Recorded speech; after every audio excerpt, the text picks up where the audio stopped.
আসসালামু আলাইকুম। যখন ফ্রিজে এরকম কিছু কিছু সবজি থেকে যাবে, ধরেন এখানে আমার আছে পাতাকপি, তারপরে শালগম, আলু, টমেটো, গাজর, পেঁয়াজের কলি, সিম, এগুলো দিয়ে আজকে আমি একটা রেসিপি তৈরি করব।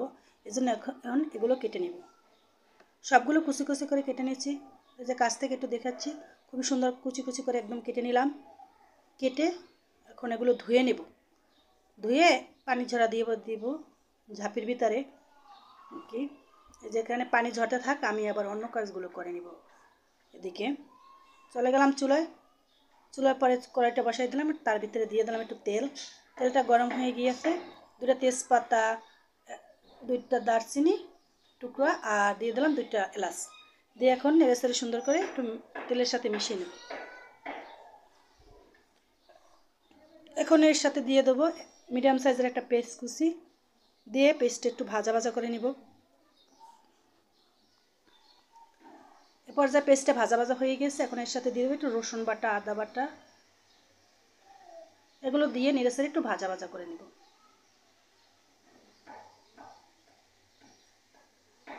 এটা ভাজা ভাজা হয়ে গেছে, এখন আমি এতে একটু গরম পানি দিয়ে দিব।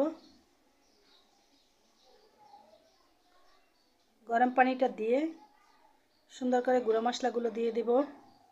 যেমন এখানে হলুদের গুঁড়া, মরিচের গুঁড়া এবং ধনিয়ার গুঁড়া আছে একটু, এগুলো দিয়ে সুন্দর করে কষিয়ে নেব।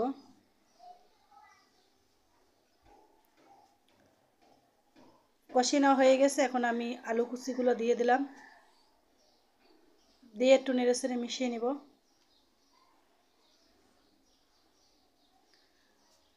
নেড়েচেড়ে মিশানো হয়ে গেছে, এখন আমি অন্য সবজিগুলো সব দিয়ে দেব, যেগুলো ধুয়ে রেখেছিলাম। ধুয়ে সুন্দর করে দিয়ে এগুলো নেড়েচেড়ে মিশিয়ে নেব।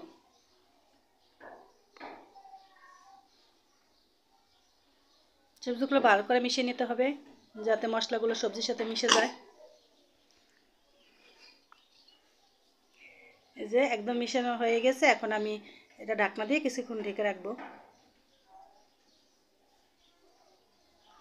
ঢাকনা দিয়ে কিছুক্ষণ ঢেকে সুন্দর করে সেদ্ধ করে নেবে। এই যে পর্যায়ে দেখেন যে একটু পানি উঠে গেছে এবং কালারটাও চলে আসছে। এখন আমি এটা দিয়ে, এই পানিটা দিয়ে আমি সেদ্ধ করে নেব। এক্সট্রা পানি আর দিব না সেদ্ধ করার জন্য। এটা নেড়েচেড়ে এখন সেদ্ধ করে নেব।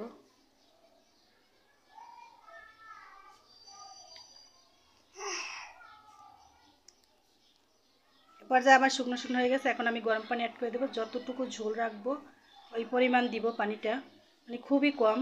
এটা একদম শুকনো শুকনো ভাজিও হবে না, আবার একদম বেশি ঝোলও থাকবে না, মিডিয়াম আর কি, একটু ভিজা ভিজা থাকবে। এই যে দেখেন হয়ে গেছে, এখন আমি ধনেপাতা এবং লবণটা চেক করে ধনেপাতা দিয়ে এখন আমি নামিয়ে নেব ভাজিটা। এই যে আমার হয়ে গেল আজকের ভাজিটা রেডি। এটা কিন্তু গরম ভাত, রুটি বা পরোটা যে কোনো কিছুর সাথে আপনারা খেতে পারবেন। আর শীতকালে এরকম একটা সবজি থাকলে অন্য কিছুর আর প্রয়োজন হবে না। যে দেখেন একটু হালকা ভিজা ভিজা রয়েছে, যে আপনাদের দেখাই দিচ্ছি। আল্লাহ হাফেজ।